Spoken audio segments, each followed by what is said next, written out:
Welcome to another Iain Dale Book Club podcast. I'm Iain Dale. Well, today we're going to talk to a political documentary maker, political journalist, and he's written a book called Unmasking Our Leaders, Confessions of a Political Documentary Maker. It is, of course, Michael Cockerell. Michael, welcome. Thank you. Thank you so much. You and I have known each other for goodness knows how long, probably 20 or 30 years. And when both of us had hair. Well, indeed, yes, those halcyon days. My children once, when they saw me in, doing a piece to camera about 30 years ago, said, "What's that you're wearing on your head, Dada?"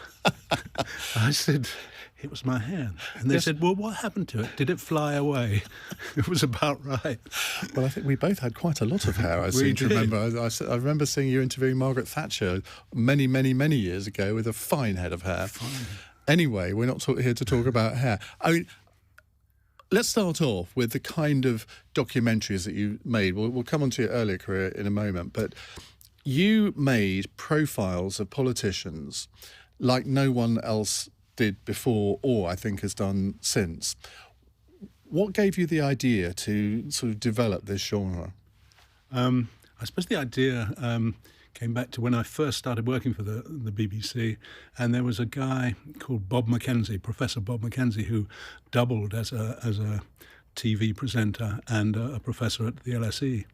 And he once said to me, "Michael, wouldn't it be wonderful if there were videos of Gladstone and Disraeli? Because we know what they looked like. We don't know what their voice sounded like. There's only one tiny crackly thing of Gladstone's voice. But we don't know what they would have been like in interview. We don't know their body language. We don't know how they spoke or anything like that." And so I set myself the task, long time in the future, of trying to make a shelf full of films about our leaders, prime ministers, would-be prime ministers, leaders of the opposition, people who stood out in politics. So that's how it really started. And it really did develop into quite a big archive of these films, didn't it? Absolutely, yeah. I mean, 12 prime ministers I've filmed or interviewed, as well as a number of best prime ministers we never had, say like Dennis Healey or Willie Whitelaw, or and then people who controversial figures like Enoch Powell and Alan Clark. So a whole range of people, Barbara Castle. So it is quite a sort of shelf that has. And you really managed to get them to open up. You got under their skin. They said things to you in these films that they hadn't said to anyone else, which I suppose was what you wanted them to do. They clearly knew when they agreed to do a film with you what you wanted out of them. How did you manage to do that? I mean, you used quite a few interesting techniques, I think, didn't you? Well, one of the techniques I've used in every one of the films I've made is to show the politician concerned film about their early life or some of the great moments or debacles in their life. And you start showing them it, and suddenly their eyes are fixed on the screen and they're thinking, gosh, what happened to my hair? And I remember Jim Callaghan said, we showed some footage of him when he was a junior transport minister in 1947, and he said, "What a promising young man. I wonder whatever happened to him." and Ken Clark said to me, "So how do you want me to play this?" And I said, "Well, we'll show you footage. We've been digging around, and it's been footage you probably haven't even seen, and just react naturally." And he said, "You mean you want me to sit here and shout at the television like I do at home?" I said, "That's about it." But it was nearly from a Gogglebox, really, wasn't it? It was, yeah. If you think about it. And especially because many of especially the older politicians that I did, never saw themselves on television. They weren't, there were no DVDs, no recordings, no cassettes or anything. So they were often working in Parliament or in their ministries in the evening, so they never actually saw themselves on television. So when you showed them stuff of them in early days on television, it comes as a complete surprise.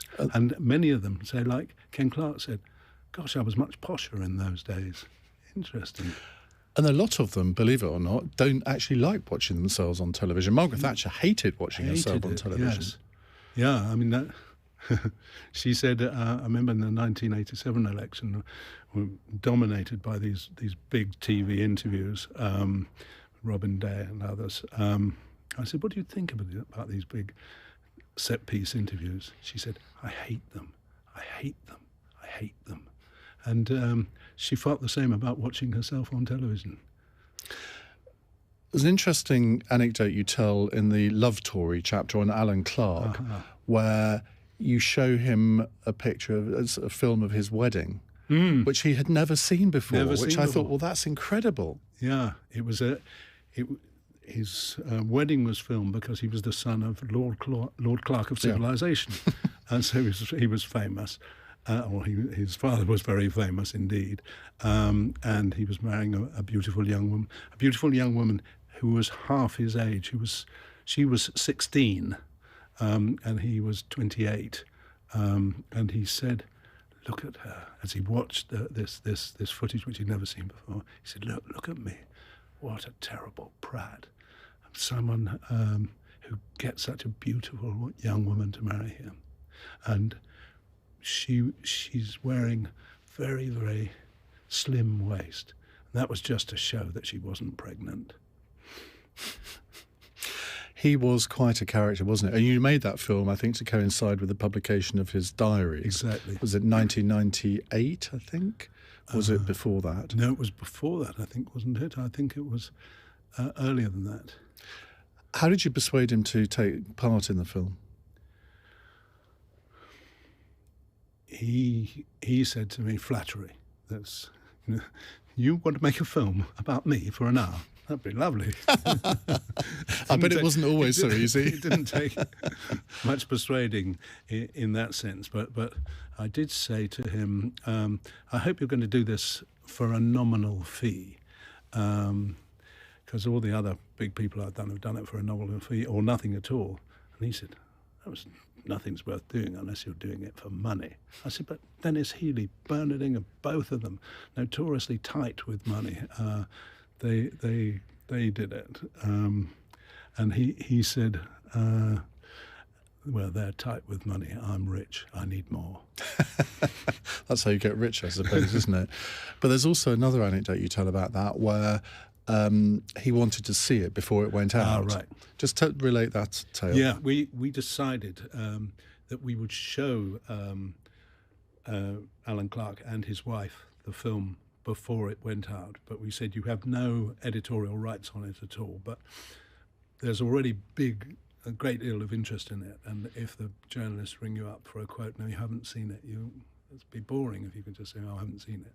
So we agreed to show it to him, saying he couldn't make any changes. And one of the interesting things about making that film was that his wife, Jane Clark, didn't want to be in it at all. She said to me, no, I don't want to be in it. It's Alan's show. I don't want to be in it. And then when we were going to do the big interview with Alan down at his castle in Kent, he wasn't there. And I said to Jane, where's Alan? We've got the big camera crew and the dollies and everything. It's going to look lovely, but we haven't got Alan. She said, oh, he stayed the night in London seeing his publisher. We all knew what that meant. So I said, well, can we film you? She said, well, I don't want to be in it. I said, well, if you happen to be doing anything around the castle, she said, well, I suppose I can't stop you. And then she came out about 2 hours later with a cocoa tin full of grain, which she was sprinkling on the lawns for the peacocks. They had a number of peacocks. And as you do. Exactly. And she said to me, peacocks are upper-class vandals. Alan has a set of vintage cars which he keeps highly polished, and the peacocks see their reflection in the car and think it's a rival, and so they fly at the cars, and so all our cars are covered with blood and feathers. And if anyone ever asks, I say, oh, I just make a joke of it. I just say we've driven through a charity cycle race. So I knew she had a wonderful black sense of humour. And then I suggested that her husband had certain peacock-like qualities. And that really opened her up in the most extraordinary way, because from the time she was married at the age of 16, no one had ever asked her what she thought of her husband. And she was extraordinary. I remember. She was sort of leaning against a well and just looking into the middle distance, and she said, "He is an SH-1T, but I do love him." I mean, I remember once I took an axe, and as it was spinning through the air, I hoped it would cleave his skull in two, but it missed, and I was obscurely pleased. So Alan, when he had eventually turned up for the interview, said, "Oh, I hear you've been talking to Jane," and didn't know at all what she said. So when he watched the film, he watched it for 60 minutes, and at the end of 60 minutes, we wanted to see what he would say. So no one said anything. And then he said, "Have you got a pen and paper?" And I thought it was drafting a letter to my learned friends. But actually, he said, "Jane was the star of that, not me. It's been like watching yourself naked on the screen for 60 minutes. There was an element to that, wasn't there? Yes. I mean, I remember the newspaper coverage at the time, and it was predominantly about what she had said. Absolutely. Which, in a sense, was understandable, wasn't it? Yes. Given his history. She'd never said any of it to him, so it came as a great shock. I remember when, I think it was one set of his diaries came out, I can't remember which one, and I was running Politicos at the time, and he was going to do a signing at the Conservative Party conference. So he said, "Oh, come and have lunch with me at the Ivy." So I turned up at the Ivy a little bit early, and he was there with a very good-looking young lady who turned out to be a journalist on The Guardian.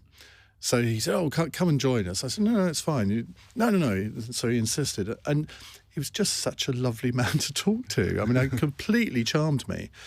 And then we did the signing at the conference where he was very flirtatious with my sister. And she responded in kind. And then I remember meeting Jane and again getting on really well with her. And then the next year he was dead. Yes. And I got to hear that she wanted someone to write his official biography. And so I put my name forward to do that. But in the end, it went to the right person, Iain Dale, who had edited the diary. So that was exactly the right thing to do. But I remember I kept in touch with her for quite a long time. She was a very interesting character. Yeah, no, I remain in touch with her. We swap Christmas cards and I ring her up from time to time. And the last time she said, "Alan would be turning in his grave looking at this government," she said. What do you think she meant by that? It was at a time when there were about 10 in a row screeching U-turns, and it seemed everything was out of control. And no one quite knew what was happening. Have there been any of your subjects that have complained about your documentaries, where they thought they didn't get out of it what they ought to have done? I'll give you one Tory and one Labour. Labour, Barbara Castle, she didn't complain, but she rang me up just before it went out, and she said, "I'll never forgive you for this, Michael." I said, "What's the matter, Barbara?" She said, "In all the press coverage, it says I'm 85. I said, "Well, you're not 85, but you will be 85 later this year, and the BBC love anniversaries. So I thought at your age you wouldn't mind if we said that she celebrates her 85th birthday this year." She said, "It's not that. Don't you understand? If people think I'm 85 already, then when I am 85, I won't get another bite of the media cherry." So most of the time we got on perfectly well, but she was abrasive.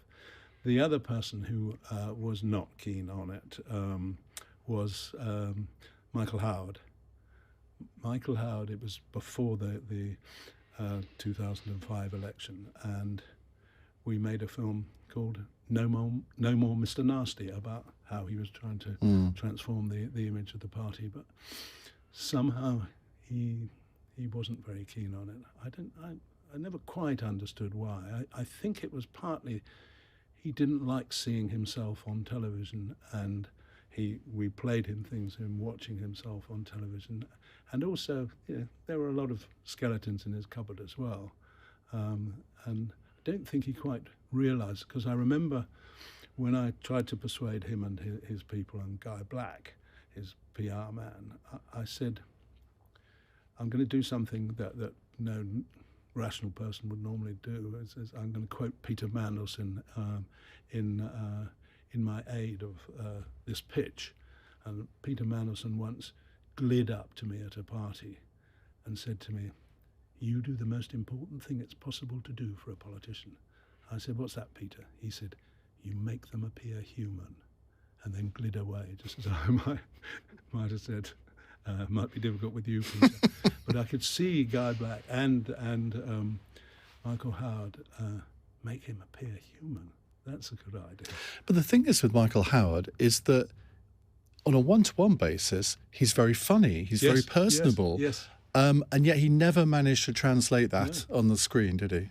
No, he somehow put over an image, that wonderful Rory Bremner one about, this is going to hurt as the dentist, and somehow that's Something of the Night was a brilliant characterization of the way he came over, because he could be quite good fun away from the screen, but that's what sometimes happens in television, that they think so much is riding on it that they don't let themselves go and don't show the attractive sides of themselves.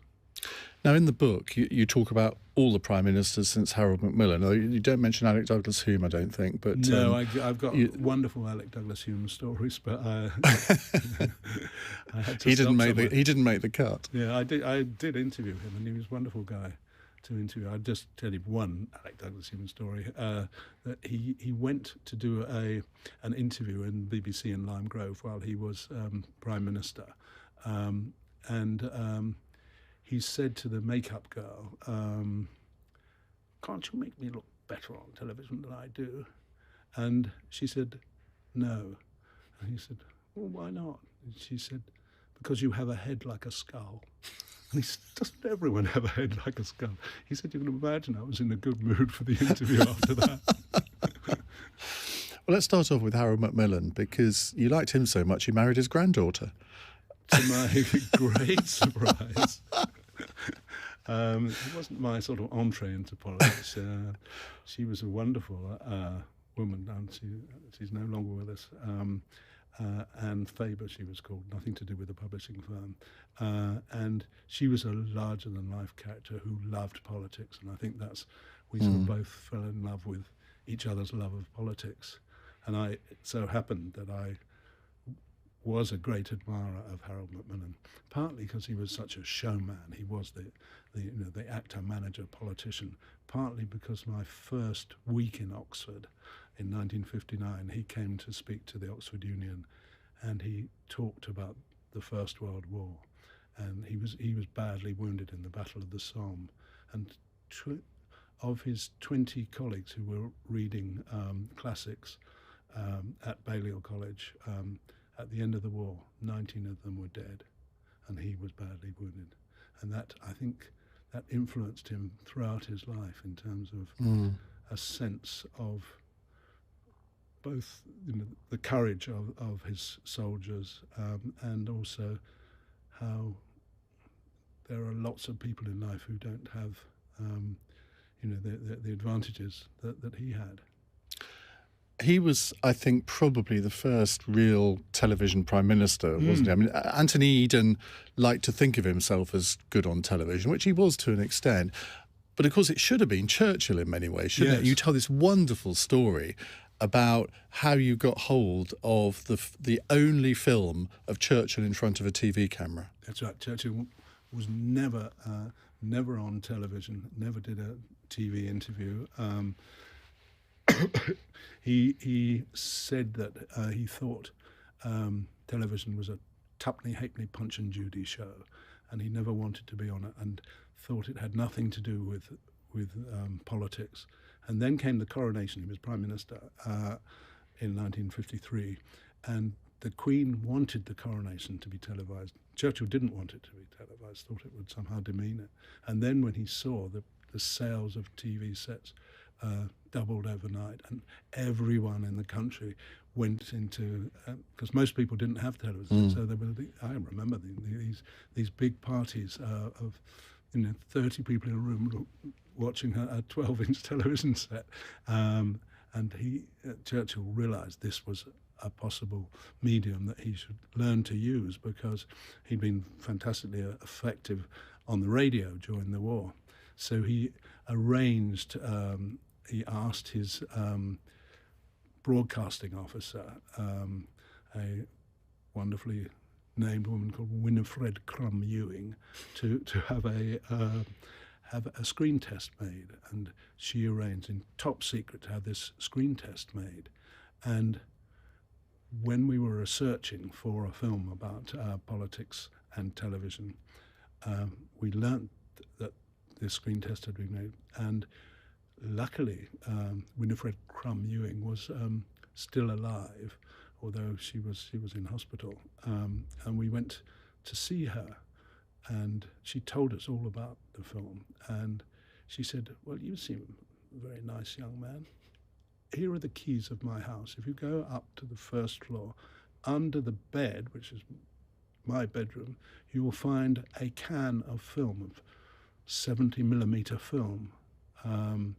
And that was Churchill's screen test. And he told me to destroy it, but I thought it would have value, and I just took it away and kept it under my bed. As a journalist, you must have thought all your Christmases had come at once. I remember opening the film and seeing this and thinking, what's it going to be like? And we had to find a different projector for it. And then we saw Churchill, and he said, "I'm sorry to have to descend to this level, but it's just as well to see where we are with modern inventions and what this thing they call TV." And he made it sound like a transmittable sexual disease, this thing they call TV. and he actually came across perfectly well. He had, like David Dimbleby and Trevor MacDonald, a head shaped like a television screen, which is always useful, and he came across very powerfully. But when he saw the screen test, again, it was probably because he was by then 80, and he saw an old man, and he said to Winifred Crum Ewing, "I want that destroyed," but she didn't, happily. And you showed that, was it in Live from Number 10? Live from Number 10, yes. I mean, did you have any problems with the Churchill family with that? Because they can be very protective about the copyright, can't they? Yes, it's interesting what the copyright would have been, but we didn't have any problems with the Churchill family. Just did it anyway. Well, we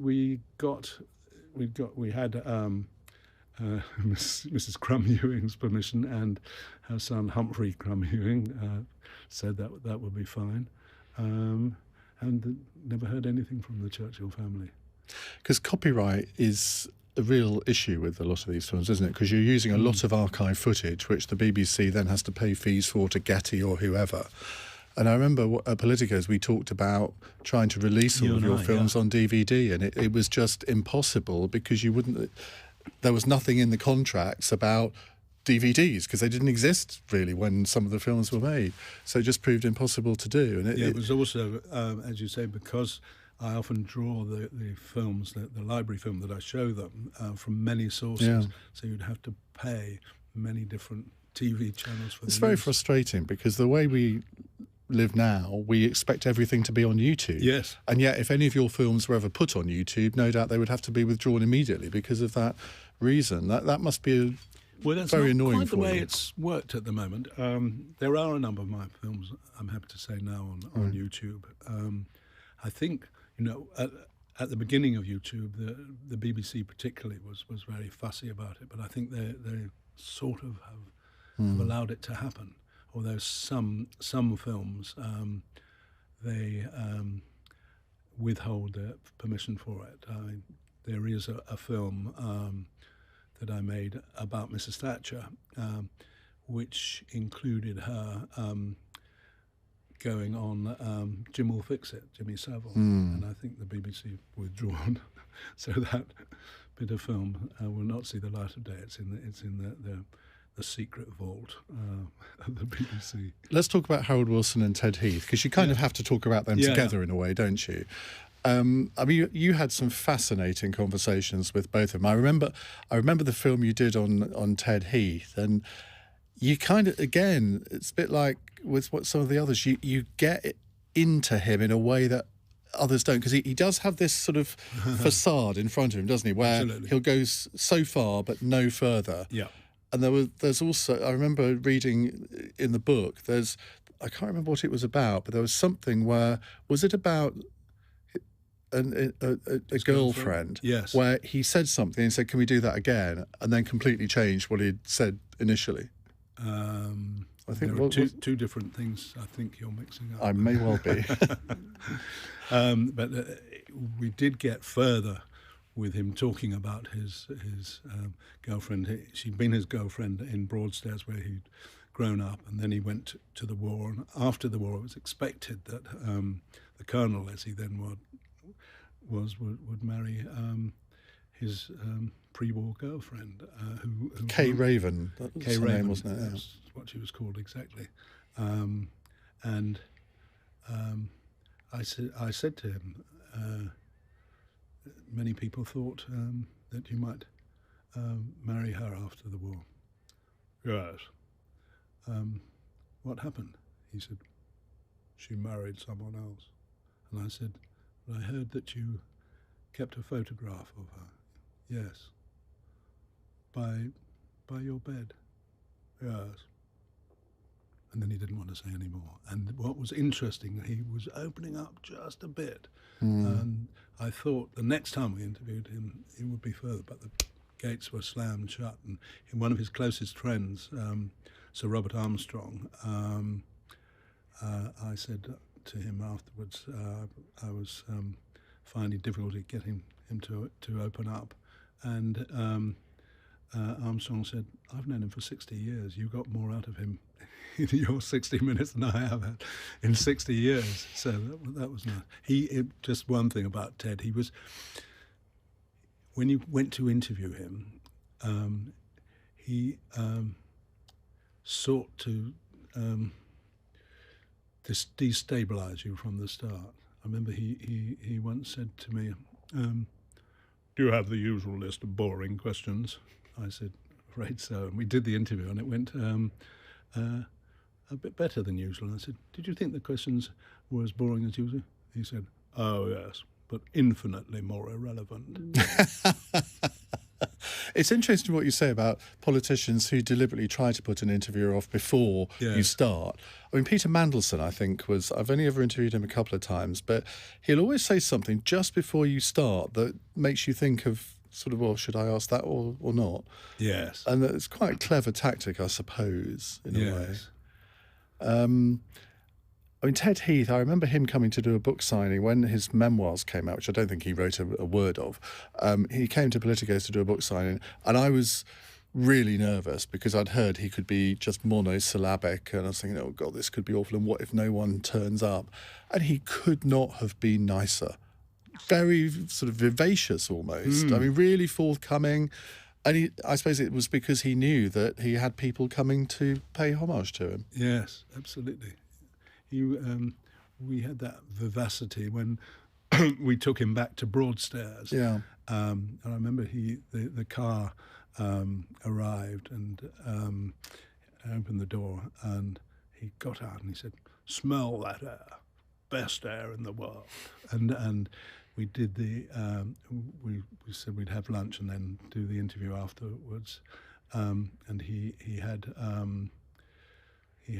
smoked salmon and asparagus, nothing to drink, not before an interview, and that was the one where he opened up.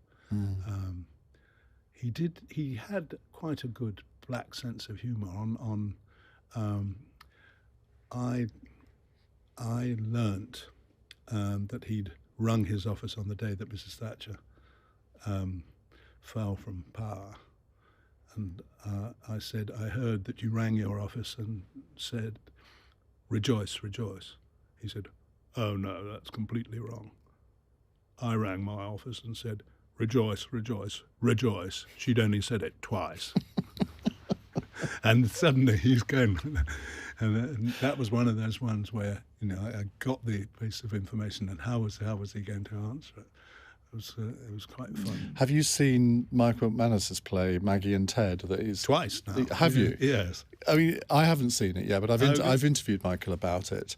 And given that Michael worked for Ted Heath, I really want to see it, because all the reviews say that actually Maggie comes out of it better than Ted in a way. I think that's right. Yes. No, it's very good. Well worth seeing. I think it's on in Guildford, isn't it? Yeah. No. I always thought that she really wanted to have a sort of reconciliation with him, but he was just never going to have it. And she did put out feelers a number of times, and he just wouldn't do it. When his autobiography, which, as you say, he was very much helped by a series of young male researchers over the years. He, at the launch of his book, his first words were, "The sulk is over." So he had a certain bit of self-awareness. Yeah. There's an intriguing little snippet in the Heath chapter where you talk about his home in Salisbury, and you talk about a book by Ian Harvey that's in the bookcase, and there was an inscription in the book. Just take us through that. Yeah, and this is an interesting story. Colonel Ian Harvey was a junior minister in Macmillan's government, where Ted Heath was chief whip, so responsible for party discipline and all that. And poor old Ian Harvey was found in the bushes near the Knightsbridge barracks, cavorting, as they put it, with a young guardsman. And he had to resign in disgrace. And some years later, he wrote a book called To Fall Like Lucifer. Which I republished. Did you really? Yeah. I'd forgotten that. And it's a very good book. And one of, not Michael McManus, but one of Heath's researchers, and he had a number of them, told me he saw on Ted's shelf that book, and he opened it up, and it said, "To Ted, who knows what it's like, Ian." And it so happened the researchers were at around that stage, sort of kind of debriefing Ted. And what they would do is they would do a long interview with him, and they were talking about that whole episode. And the next day, when the researcher went to look for that book again, it had disappeared. What do you make of that? Because there's been all sorts of rumours over the years about his sexuality, and I've always gone from the point of view that he was just one of these people that was asexual, didn't have an interest in anybody really. But that, I mean, okay, it's one piece of anecdotage, but one can draw conclusions. I don't think that he didn't have a sex drive. I think it's more that he decided to sublimate it very early on, and then he saw what happened with sexual scandals, and homosexuality was illegal and all that, and he just decided to cut it out of his life. But I think it was there. Harold Wilson. I mean, reading the book, I get the impression that you were absolutely fascinated by all the big beasts of the Harold Wilson governments. And I think, I mean, the chapter on James Callaghan I thought was actually for me quite revelatory, in that you clearly had a lot of time and respect for Jim Callaghan, and he came across in the anecdotes that you tell in a slightly different way to what I remember. I was a teenager when he was Prime Minister, and I regarded him and Dennis Healey as sort of almost the devils incarnate, because I just couldn't understand how they could all be so incompetent. But I think his reputation has rather been rescued over time, hasn't it? You mean Harold Wilson? Well, no, Jim Callaghan and Dennis Healey. Harold Wilson possibly less so. Yeah, Jim was one of those things which are relatively rare.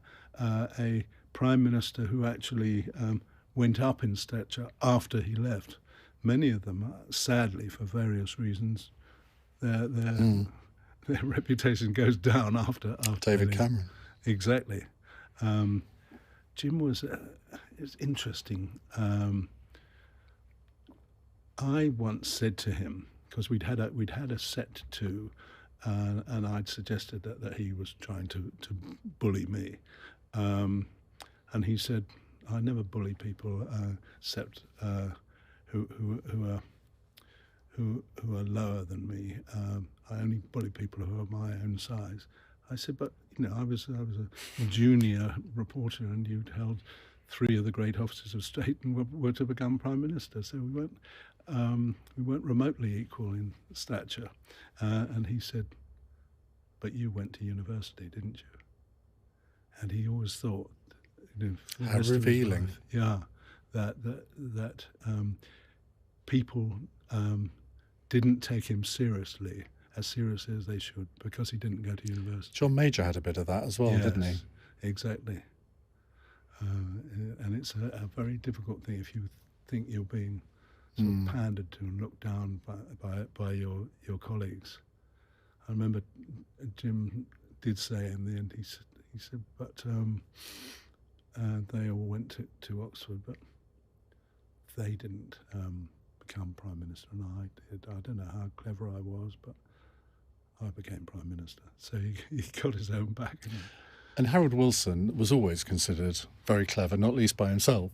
And he knew how to handle television and the media, didn't he? And he concocted this rather false image of himself as a sort of, as you say in the book, your local country doctor, somebody that you can trust. But of course, there were several things that happened in his premiership which led the country not to trust him. Devaluation, I suppose, being the main one. Yes, I mean, Wilson saw absolutely what television was doing to politics, particularly looking at America and John Fitzgerald Kennedy, and Wilson made a great deal of being the first prime minister to be born in the 20th century, like JFK was, the first president to be born in the same century, and he studied videos of JFK's press conferences. Gerald Kaufman told me that when he first saw Harold Wilson as a very young minister in 1948, he was the most boring, dull speaker in the world, but he taught himself a sense of humour, and he used that sense of humour in the same way as JFK's press conferences were noticeable for the humour and the banter with the journalists. Wilson did that, and he was very good. I'll make a deal. I'll stop telling the truth about the government, the Tories, if you stop telling lies about me. And he was very clear. I saw the Prime Minister. He said, "I saw the Prime Minister, Sir Alec Douglas-Home, on television last night." I did. Just as much allowed to watch television as any of you. And I have my favourite programmes, but this wasn't one of them. He's very good at building these up. But his greatest spin doctor, no one really understood that, was actually the famous Marcia Williams, later Lady Falkender. She understood more about television than I think almost any either prime minister or spin doctor. She just understood exactly what it was as a medium, and she tutored Harold Wilson in how to come over on television. She said that she, when he first broadcast party political broadcast, he did this and would make his, and it was very threatening, like a fist coming on the screen. So they said, "We'll give him a pipe so he can hold his pipe rather than making a fist like that. In fact, he smoked cigars in private. Let's talk about you and Mrs. Thatcher, which I just think is a fascinating relationship in a way, because you interviewed her quite early on, and you interviewed her many times over the 70s and 80s. Yeah. And you saw how she changed and developed into somebody who also understood what television was all about, even if she didn't really like being on it particularly. What was your first encounter with her? First encounter with her was in 1974, the October 74 election. We did an interview, and I asked her whether she would run for leader, because Ted Heath had lost 2 elections in a year, and she said that there wouldn't be a woman leader in her lifetime.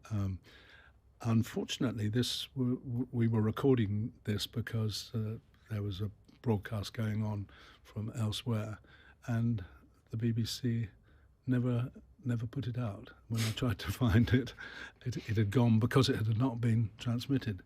The next time I interviewed her was during the 1975 Tory leadership campaign, when she was the only one of Ted Heath's cabinet who had the courage to stand up against him, because it was clear he'd lost 3 out of the 4 general elections that he fought, and he'd been leader for 10 years. So it was time to consider a change at very least. And I said to her, Mrs. Thatcher, do you think you're the right person to win back the lost Tory votes in the north of England? Because, if I may say so, you look like a middle-class Conservative lady from the home counties. And she said, Mr. Cockerell, but I was not the one who lost those votes in the north of England. That was Mr. Heath, and he's a middle-class Conservative gentleman from the south of England. Touche. And then I said, but when people see you on television, they may think you don't understand their daily lives, their working lives. You don't understand them, and if they work in a factory or a mill, that you don't really know what it's all about. And she said to me afterwards, why is it that all you young men always ask me about what I look like? I said, Mr. Thatcher, I wasn't asking you about what you look like as such. It's just the image that people would have of you in terms of how sympathetic you could be with their lives. And she said, yes, you always ask me what I look like. Why do you do that? I said, Mrs. Thatcher, you know perfectly well that's not what I was trying to get at. And she said, there, don't get upset. I was the one being asked the nasty questions, and patted me on the knee. And the camera crew fell about with laughter. There's nothing they like more than seeing the interviewer, the presenter, discountenanced. Because there were some interviewers that she sort of half flirted with, and you were one of them, weren't you? I mean, was it that in the 1979 election campaign? 79 election, that was extraordinary. Well, just tell us about that. It was, well, she had this then very famous spin doctor called Gordon Rees, who subsequently was knighted for services to Mrs. Thatcher's image, and the private opinion polls were telling them that Mrs. Thatcher came across unsympathetically. She sounded harsh and uncaring, and her voice was shrill. And they sent her to the National Theatre to have lessons in how to lower her voice. They said, you speak out of the front of your mouth. You must speak out of the back of your voice, the back of your throat. And you should repeat 100 times a day, because that will teach you to speak from your throat, not from the front of your mouth. and she Well, did it worked. and during that election, I followed her and interviewed her a number of times, and I said to her at one stage, I've been following you during this election. There seem to be two Mrs. Thatchers, the one who's on the factory floor endlessly interested in the minutiae of people's lives, and there's the one on the walkabouts in the high street. And the other one is the one who's on the conference platform full of passionate convictions. How many Mrs. Thatchers are there? And she said, oh, 3 at least. I said, what are the 3? She said, there's the intuitive one, there's the intellectual one, and there's the one at home. And she said it in such a flirtatious way that Robin Day, the famous interviewer, as he was watching this go out, said, the untold story of the election campaign, Margaret Thatcher's having an affair with Michael Cockerell.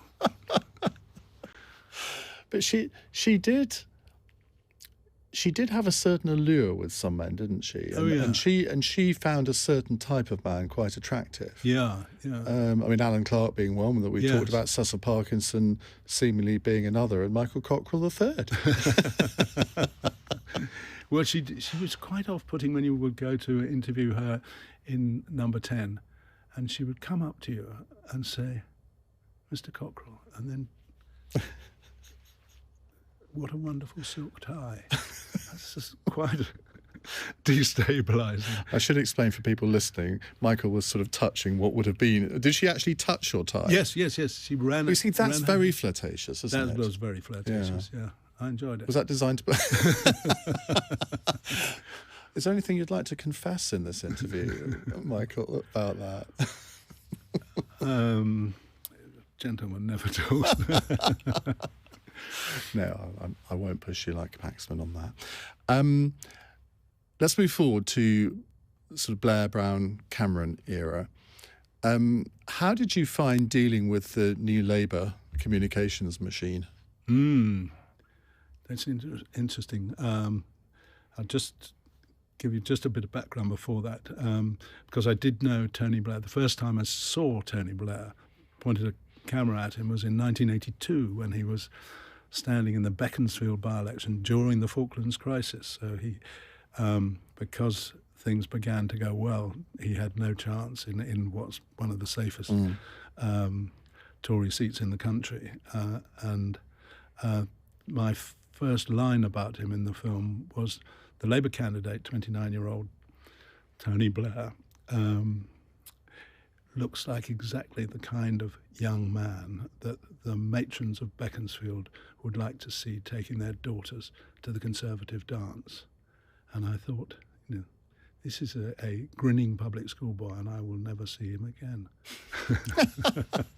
How wrong you were. But interestingly, when I approached him later on, once he'd become leader, he said to me, I learnt from that film, were 2 things he learnt. One was, in the film, Michael Foot, who was then the leader, said, Tony Blair, wonderful candidate. He's got a great future in the Labour Party. And he used that when he applied for Sedgefield and got Sedgefield, which he wasn't expecting to get. So I made a minimal part in Tony Blair's rise.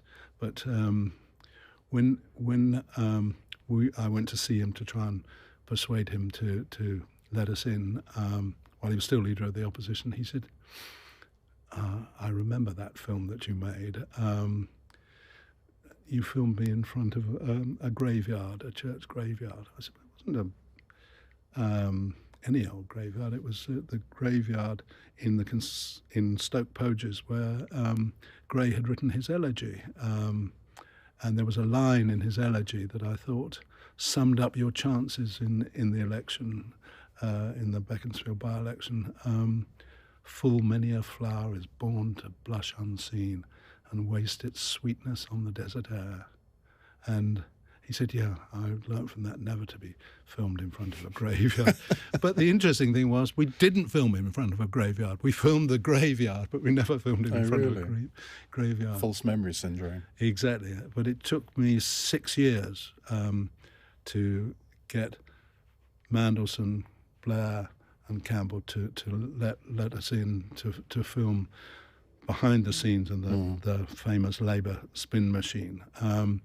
I think one of the reasons why they let me in was that they'd seen some of my films, and I hope they thought it would be fair. They probably read a book I'd written, which was quite a critique.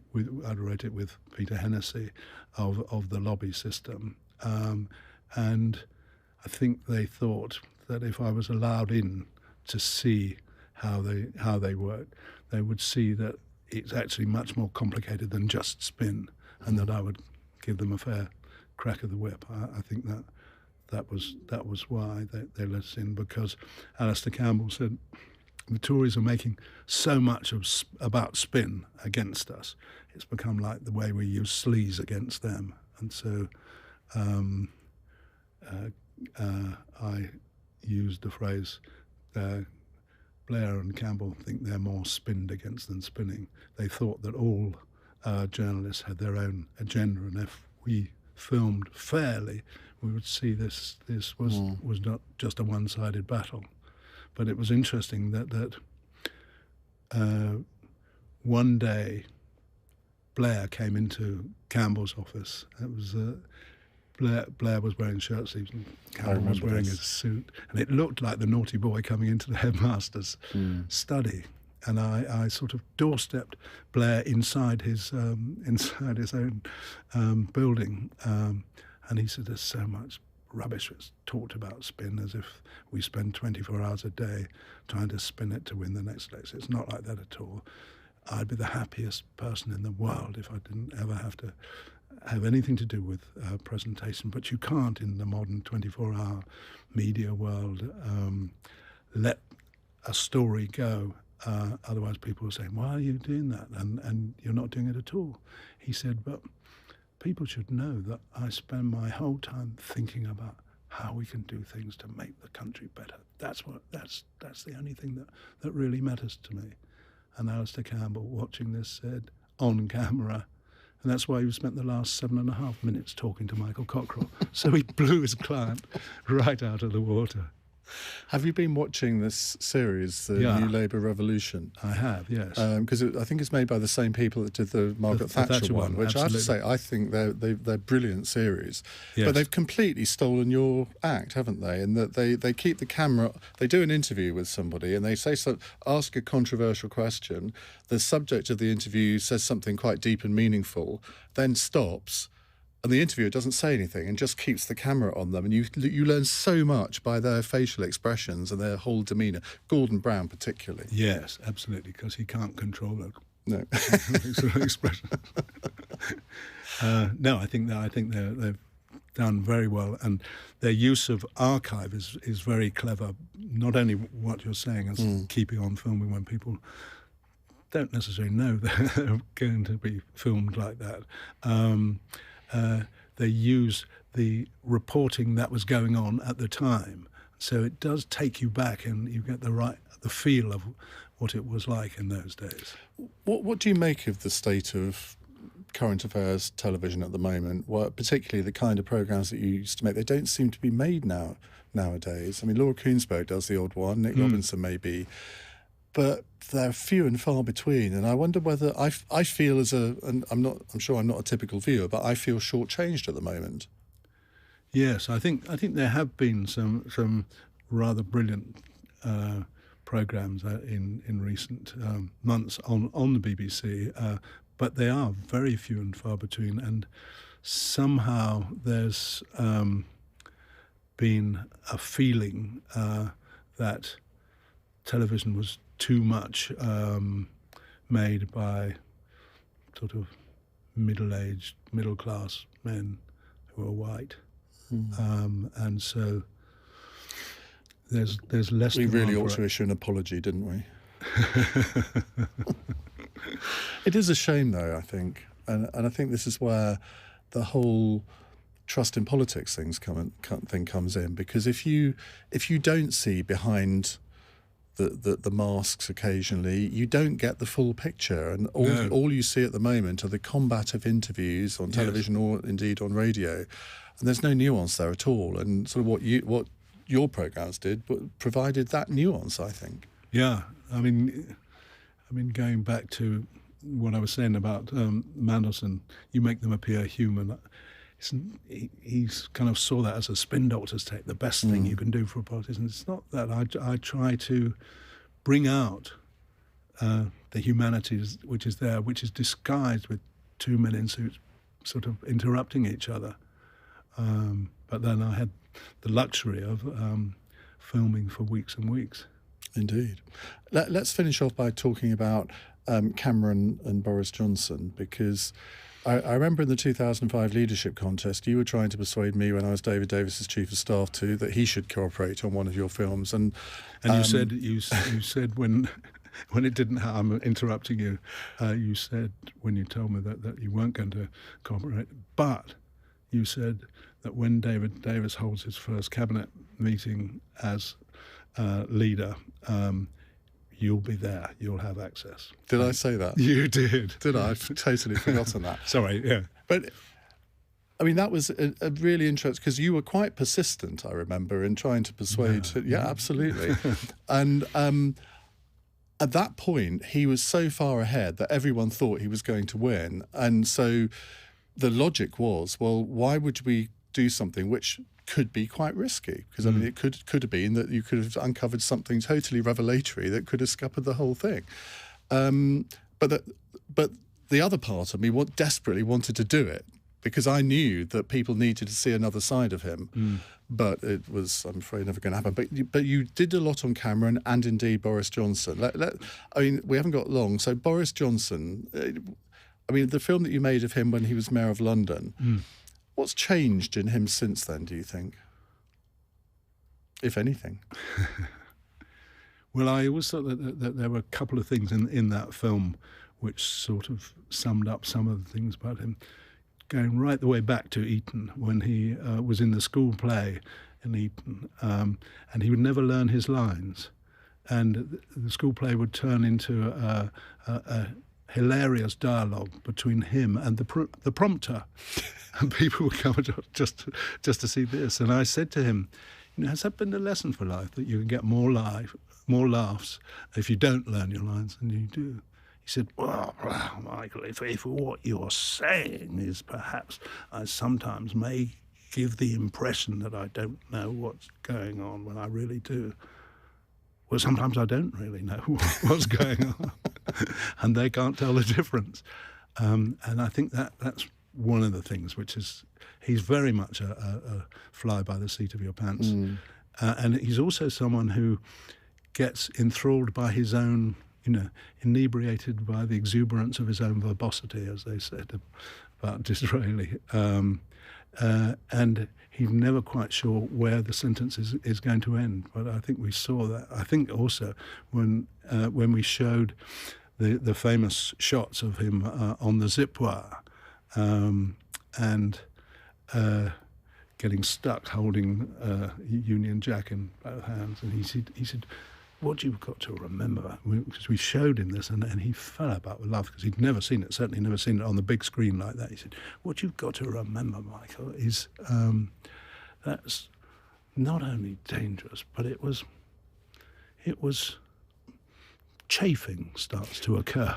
I said, where was the chafing, Boris? And he said, well, I don't go into that. I said, but in your book about the Olympics, you said there was chafing in the groin area. Well, if I said that, it must be true, but I never remember what I write.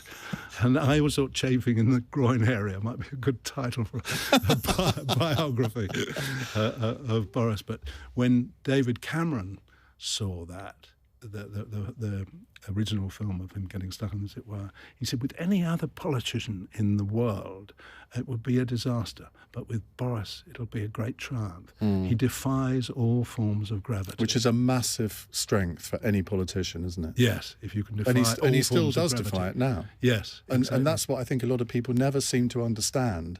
That is part of his appeal to so-called ordinary voters, that they see somebody who does that sort of thing and is relentlessly optimistic, and somehow they relate to it in a way that they don't with your bog standard politician. Yes. Well, if you can make them laugh, you're a long way there. Yeah. When you film with him, and this was certainly true when he was Mayor of London, wherever he went, even solid Labour areas, people come up to him. He's a celebrity. Can I have a selfie and all that? Good on you, Bozza, and all that sort of stuff. And it's still very prevalent. I mean, there are obviously parts of the country or the kingdom where he's less popular, but he's still an extraordinary, charismatic figure on the scene. If the BBC came to you today and said, right, Michael, we want you to do another film, is there a politician that you could get very excited about doing a film on now? I wouldn't get very excited about doing one on Keir Starmer, but I suppose I would. I haven't approached him. Excited. I'd be much more interested in doing a film on Rishi Sunak. There are possible layers that would be interesting to, but he's got a very carefully controlled spin team around him, so it'd be interesting to see. You never know. Well, listen, we haven't talked about your early career in journalism. You were in the Biafran War, you were in Jordan, some fantastic, well, amazingly dangerous experiences in Jordan, but people have to buy the book to read about those. So, Michael, thank you so much. It's been an absolute pleasure. It's been a great pleasure for me. Thank you. And join us again next week. Goodbye.